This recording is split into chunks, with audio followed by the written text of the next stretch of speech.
Hey, have you ever been somewhere, maybe in a room, and you can sense the social dynamics beneath the surface, between the lines, before anybody's said a word? I often hear from people who are sensitive to elements of the social world around them, perhaps consciously picking up on a glance or a pause or a subtle shift in the atmosphere, thanks to the subtext of a comment or a question that's come from someone. And these are things that I think we can all do to some degree. We can learn to pay attention and look deeper and notice, what's going on in the world around us. However, a highly sensitive nervous system does this at a kind of less conscious level, naturally absorbing a great deal of environmental data, picking up on those subtle details and processing deeply. And this is why those on the more sensitive end of the sensitivity continuum become more quickly drained and require more downtime than other people might. And so this episode is the first in a series of three that I think I'm going to do, where I'm going to examine the social aspects of sensory processing sensitivity. And this is a part of a larger project that I'm working on over time, where I'm building on the elements of the HSP Owner's Guide. That is a kind of short e-zine pamphlet that Tula and I created through the Haven to help highly sensitive people so that they can be more attuned to the rhythms that are naturally there for them, and also to discuss these things with other people in their lives without coming across as self-righteous or weird in some way. So in this episode, we're going to explore what social sensitivity looks like in everyday life and the impact of certain environments and societal norms on a highly sensitive person's nervous system, obviously, but also things like the self-concept and self-confidence and that kind of stuff. We're about to witness the greatest miracle of the machine age. The Gentle Rebel Podcast.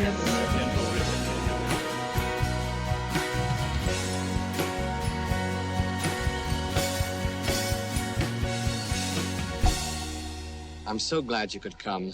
This is going to be such an exciting day. I hope you enjoy it. I think you will. So welcome to the Gentle Rebel Podcast. I am Andy Mort. I'm a songwriter and creativity coach. I really love thinking about the potentials and the possibilities that emerge when we allow ourselves to slow down, when we stop believing that faster is always better and rushing everywhere in this frantic pursuit of more.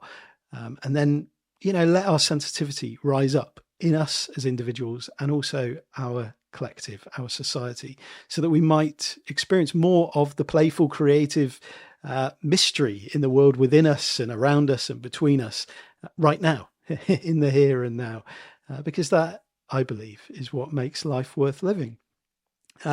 Social sensitivity. When we talk about social sensitivity in the context of sensory processing sensitivity, SPS, you might hear it referred to, it is referring to the degree to which a highly sensitive person, an HSP, is attuned to the emotional kind of tone and interpersonal dynamics and social cues in the environment around them. It's not a separate trait to SPS, but it's an expression of it in social settings. This is not a choice. It's not a skill at that base level. It's just part of a person's neurobiological makeup. It's a biological trait of sensory processing sensitivity. If you've not come across that term before, it's exactly what it sounds like. Some people process a greater level of sensory data from the world around them, from within them, and from between them. And it's that betweenness that we're really focusing on here, between people. And because highly sensitive people take in an increased level of environmental data, it can make them sensitive to subtle details, responsive to emotions in and around them, and as such, more susceptible to overstimulation due to that sheer quantity of information that they are processing. Not all of this is necessarily apparent at first glance. While it sounds like it's high sensitivity, sounds like the kind of trait that would be obvious. because we might associate those words with an image of maybe an emotionally volatile person, someone who's very reactive, you treading on eggshells around. Actually, the vast majority of highly sensitive people are not externally identifiable. We're talking about 20 to 30% of people who fall on that sensitive end of this sensitivity continuum. So it is very much a normal aspect of human variation in sort of biological traits.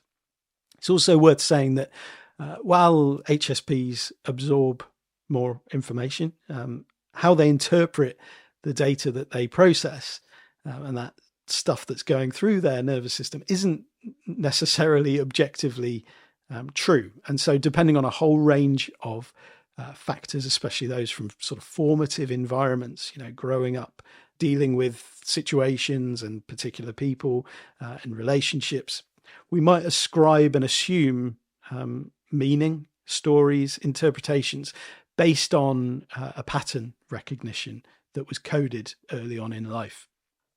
For example, specific sensory data might be associated with signals of danger from an early age, which we then kind of still maintain and use and assume is universal, such as within social sensitivity, a phrase, a facial expression, or a type of body language that our nervous system sort of immediately reacts to as a threat. But actually, it's maybe just a very normal and peaceful thing that somebody else does.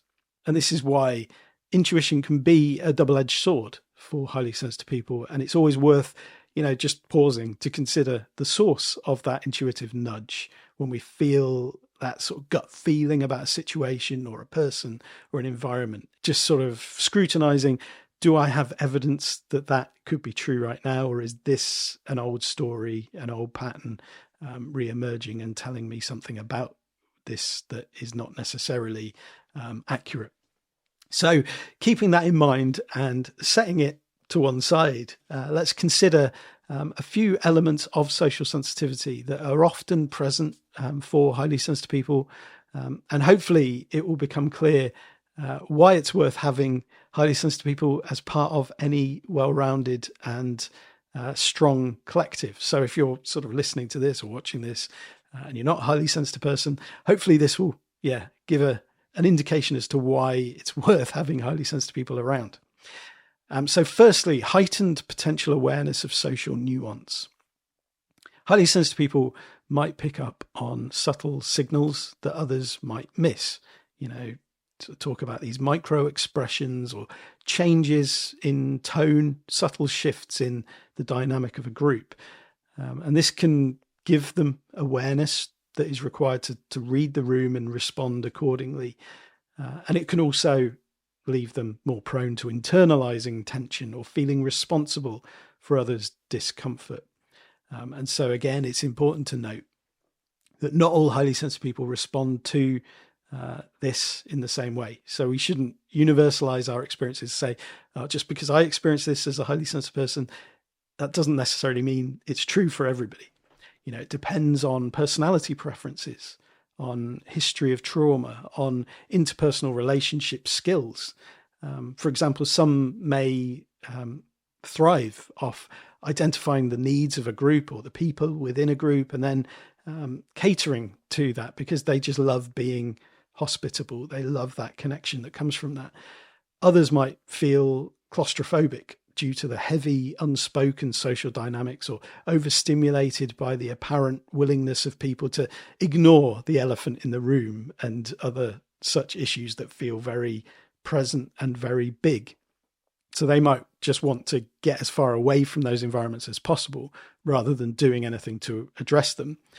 And yes, that weight of responsibility might also just be present for somebody who has learned to feel safe through appeasing or pleasing others. Secondly, highly sensitive people tend to experience deep emotional responsiveness, which may mean that they feel other people's emotions almost as if they are their own.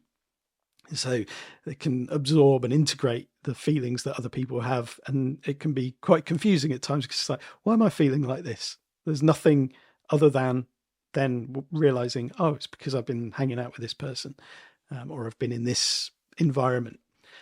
And so this kind of sensitivity can foster a really a deep, a profound empathy and attunement within a social setting, making highly sensitive people often really effective in responding to shifts in the mood, in the tone, in the energy, and able to respond as such, finding, something to do to respond to a need, or to kind of jump on and amplify something that is maybe a seed of something good that is occurring, and to, seize that opportunity, be like, okay, let's do this. But this same openness can also lead to that emotional contagion, absorbing other people's stress, or sadness or frustration without realizing it, without noticing as it's coming in, which can lead then to that sort of oversaturation of emotion, and then carrying the proverbial weight of the world on their shoulders, and in their bodies, of things that are not necessarily important to them, even.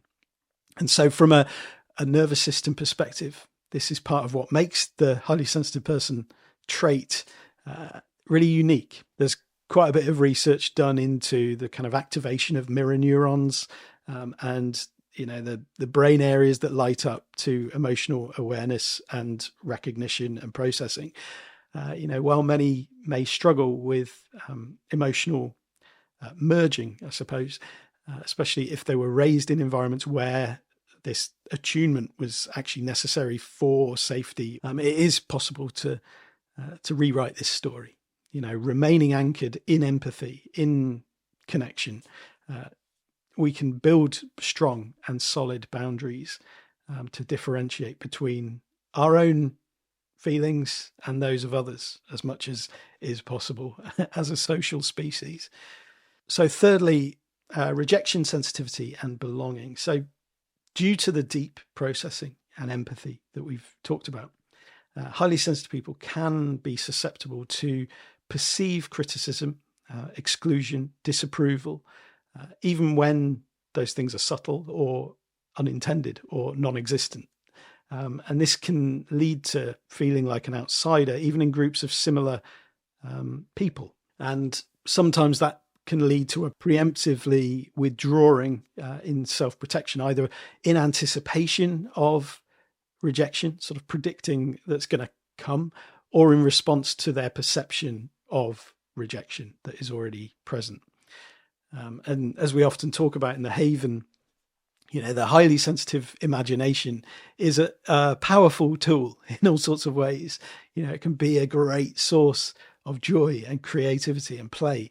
And it can also be a critic, a saboteur, conjuring worst case scenarios to worry about and interpreting passing comments as a deep personal dig.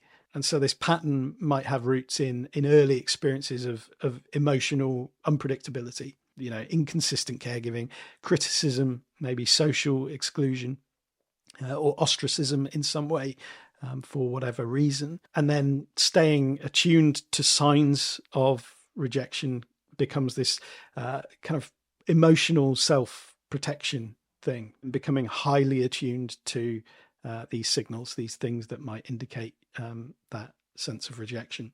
And then over time, especially in environments where sensitivity was maybe dismissed or shut down or pathologized, this vigilance can solidify into patterns, into habitual ways of engaging with or relating to others.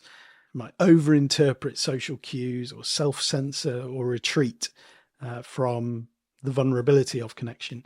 And it's not because they lack social capacity, but because they've learned to kind of equate too much visibility with a negative kind of vulnerability, putting yourself out in a way that is going to be shut down. So even in safe and supportive settings later on in life, the body may brace for rejection in that sense, creating that disconnect between that actual safety and the feeling of safety. And this is something I've seen happen a number of times actually over the years with people who have joined our Haven community, and they've been an active participant in the group, and then suddenly they just disappear, and they leave without explanation. And while I don't know for sure why this is, kind of reading between the lines and knowing stuff about certain people, I do wonder if this is a struggle with that acceptance, with that feeling seen, feeling valued, and that old pattern kicks in as that vulnerability feels too much to handle.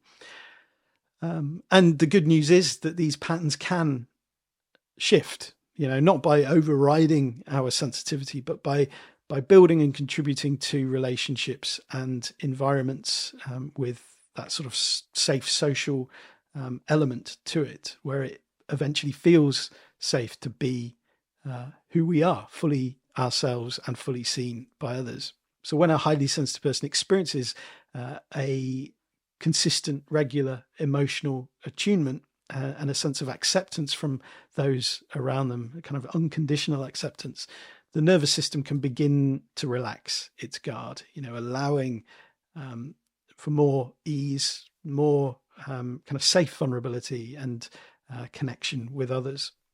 And it might take several or even many attempts at this, joining somewhere and then withdrawing and then going back, and it might be going to different places. But the edges of these patterns can soften over time, which is one of the reasons that I want the Haven to feel like a safe place to return to. I know it's not easy for people to accept that they're accepted at times, especially if that story has been integrated very deeply, that you have to be a certain way or that you are not okay as you are. And that highly sensitive nervous system very quickly attunes to conditional belonging that identifies ways to earn its place by kind of leaning into those social sensitivities, meeting the needs of those around them, doing what is necessary to fit. And it can feel quite vulnerable and uncomfortable to not have to be the helper or the supporter, or to be, create that role in order to be valued and accepted in a social setting. Then there is a strong desire for harmony. So HSPs often prioritize emotional safety and fairness, and may feel a sort of disturbance in the presence of conflict or social injustice or aggression, which can lead to potentially avoiding confrontations, even if something needs to be addressed or said or done. But they also might find very creative ways to address issues that kind of leads away from escalation and towards outcomes that work for different people involved. For some, conflict or disconnection or perceived unfairness can feel more than just sort of awkward or uncomfortable. It can actually register in the nervous system as a social danger. It can activate that stress response. And so this preference for harmony, I suppose we might call it a preference, a deep biological preference, can show up in different ways. Some, especially those with kind of relational confidence and a background of maybe caregiving roles, may step in to smooth things over and meet the unspoken needs in those around them, or create spaces for people to be themselves, like welcoming, nurturing spaces.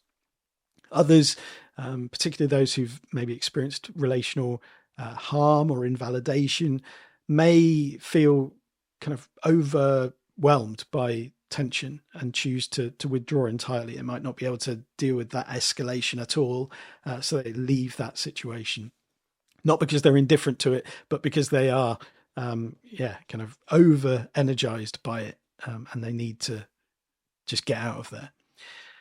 And so recognizing different nuances in this sense helps to validate the full range of responses that we might have as highly sensitive people, without idealizing conflict avoidance or expecting emotional labor from those who are already overstretched. It's not the necessary role of a highly sensitive person to go in and sort that conflict out. And it's not also inevitable that you would withdraw from it and run away from it. Again, whole mix of preferences based on natural traits, but also learned responses, experiences growing up, and the values that we hold as individuals about, how do we want to approach things? What sort of, world do we want to be part of creating in that sense? And then it's sort of embodying that agency that we all have to choose our response within that broader biological context. I'd maybe think about sort of what your natural tendency is when that social harmony feels threatened. Does your sort of the behavior or the actions that you tend to take in response to that reflect how you would want to respond?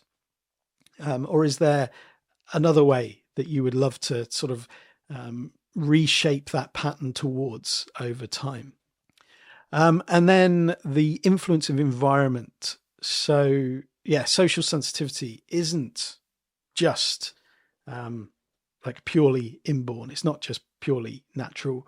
It is shaped, as we've said, and it's reshaped by the experiences that we have as we go through life. And so for highly sensitive people, the environment plays a particularly powerful role in how sensitivity is expressed. This is part of the differential susceptibility that we've looked at before as well. A person who might seem withdrawn or reactive in one context can appear warm, generous, engaged, fully in the flow of the moment in another context, simply because they feel emotionally safe. They feel their nervous system feels connected in one place and feels completely dysregulated in another place.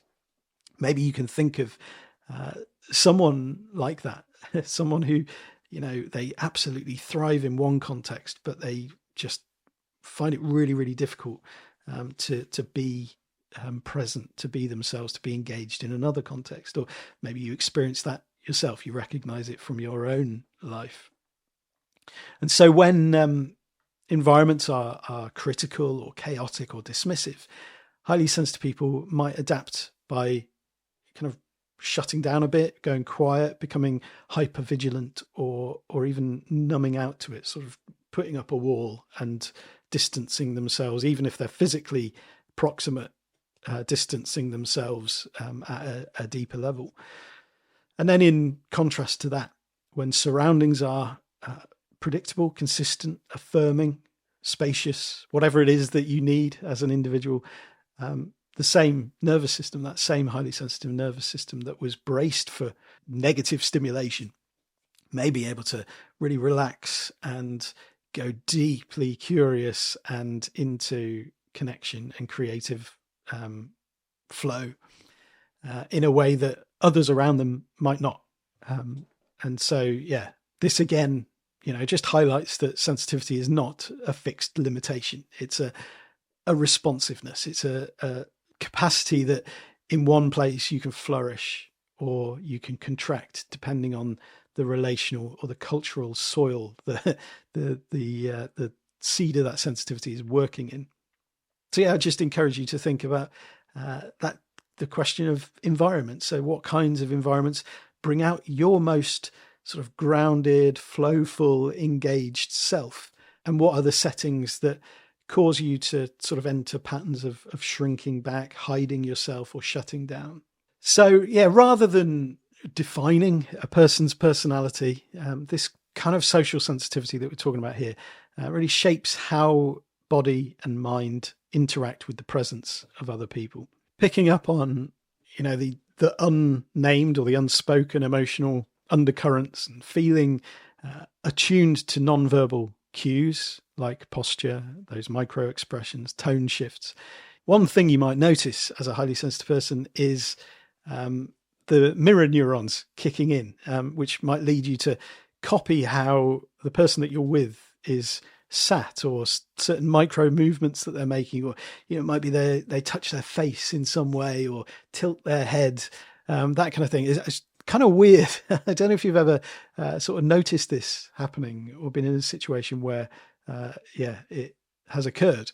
When you realize that you're echoing these things quite unintentionally.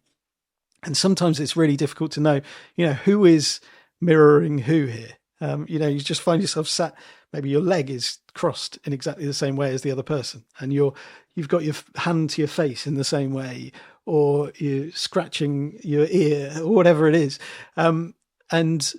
Especially when you're sort of in that deep social flow, that connection with somebody who is also connected in that way. Yeah, it can be difficult. And sometimes it isn't one person is copying the other person. It's just this beautiful merging, I think, of people. And it's kind of a weird one because I love to notice it, but I also find it really awkward to notice because then I'm like, I need to stop doing this.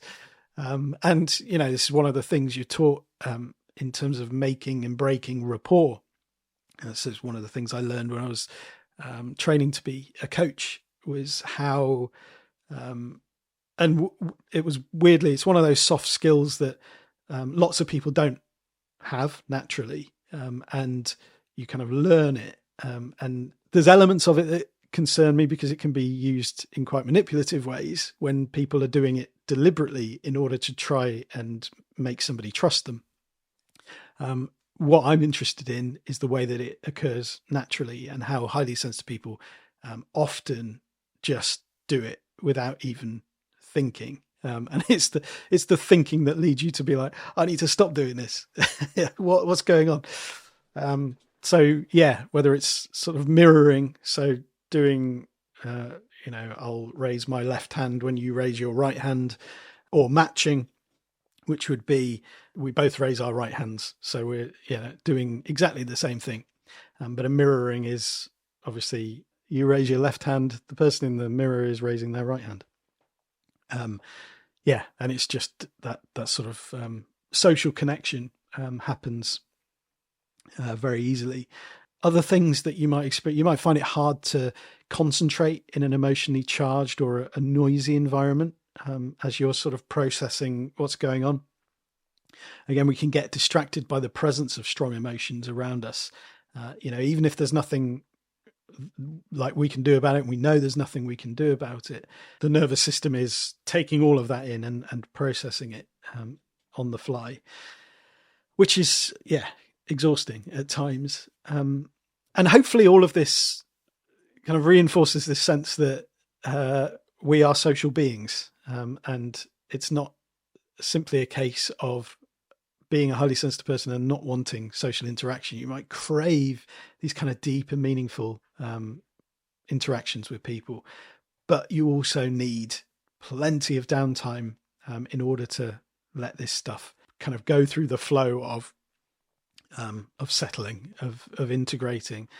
And you might, I don't know, you might find yourself replaying whole conversations. Sometimes it comes from a place of worry or anxiety about what it is that you've said, but it's primarily from a need to just process what happens more fully. I find my personal experience after a big social event, say I've been out for a full day of something on a Saturday, I will find my mind almost going chronologically through the order of everything again that night.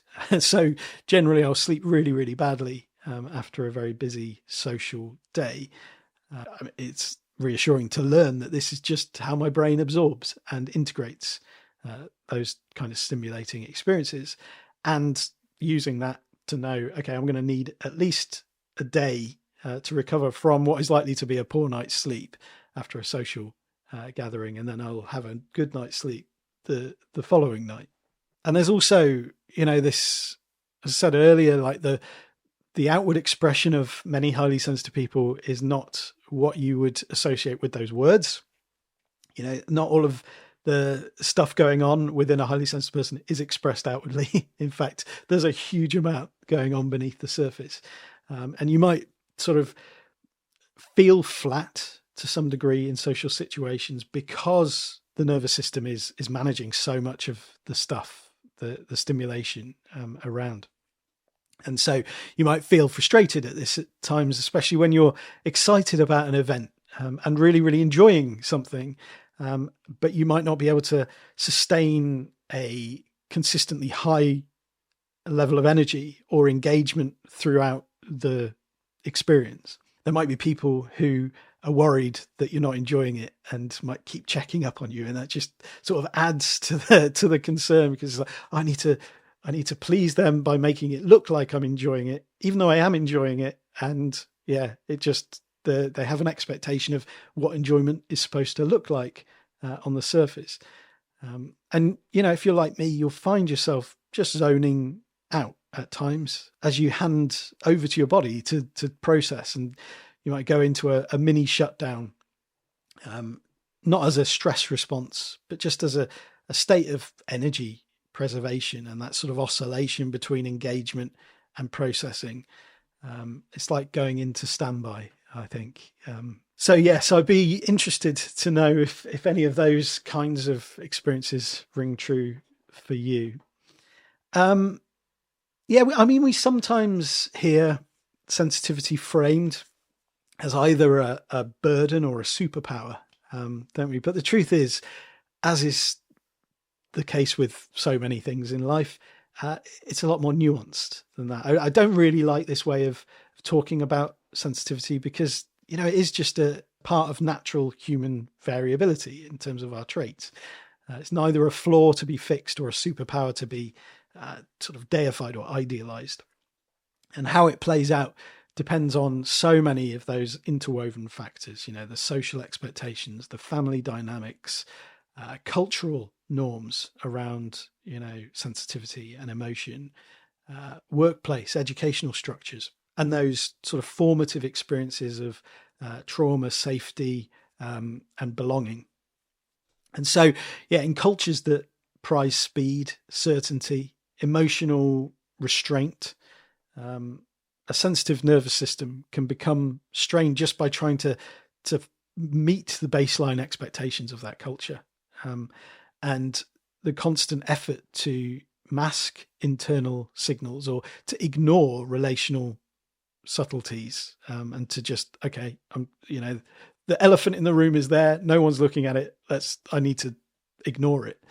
That can lead to kind of deep stress, fatigue, exhaustion, feeling kind of out of sync with the rhythms in the world around you. And by contrast, obviously, those environments that value depth and presence and emotional nuance and, all of those kinds of things, sensitivity can then breathe and live and thrive in those environments. Social sensitivity obviously isn't always met with open arms and understanding, and if it was dismissed or mocked or pathologized in some way early on in life, a highly sensitive person might have learned to hide that part of themselves. And over time, this can create that disconnect between, the inner sensitivity, the inner responsiveness that you feel, and the outer behavior that you exert, demonstrate. And so this becomes a survival strategy that may well quietly chip away and tax the nervous system. Sensitivity is not always welcome by people. You probably don't need me to tell you that, especially if the sensitive person is picking up on things that impact the short-term drive and the goals of those around them. When you can sense that, let's just take a beat and think about the potentially destructive arc of a particular trajectory that we're on. It's not always something that people want to hear, especially if they're gaining some kind of immediate benefit from it. And so, that can be difficult to stand firm in the things that you pick up on through your sensitivity. And so to just, I guess, bring this to a close, I want to, finish by thinking about, the grounded ways to relate to sensitivity. I think it really requires us to step out of extreme ways of thinking about it.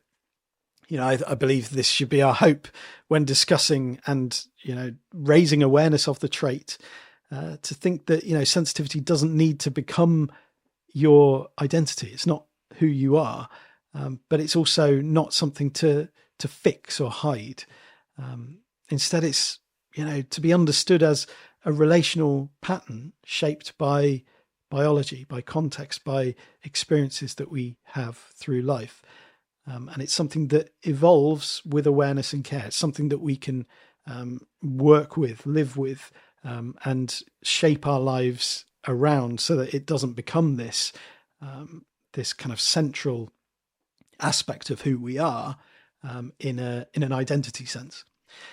So rather than striving to be less sensitive or, wearing it as this badge and say, I'm a highly sensitive person, which can be quite provocative at times, it just invites a quieter, an ongoing inquiry. How does my system respond to this social environment?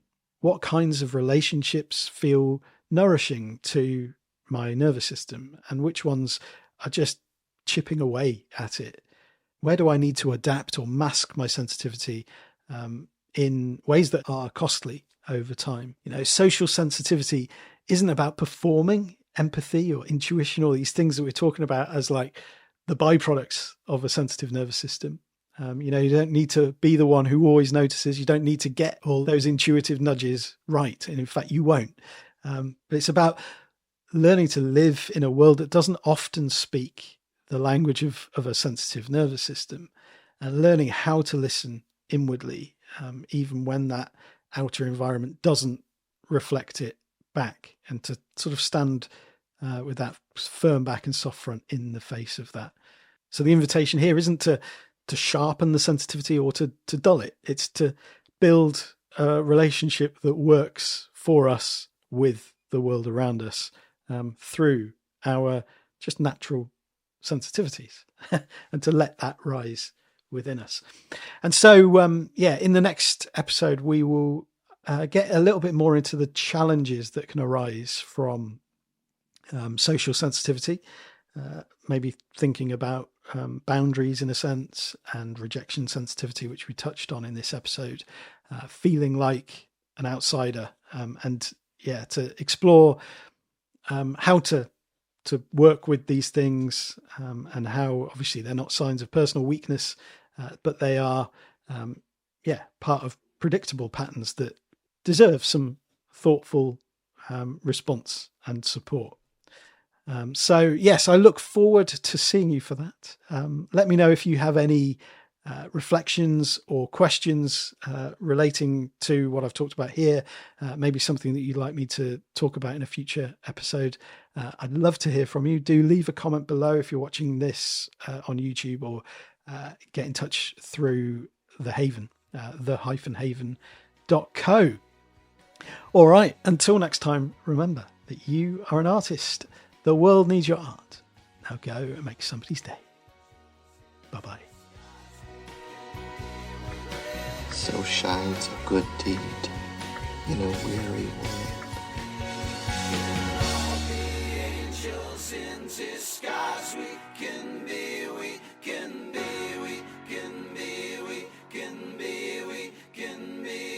Can all be angels in disguise. We can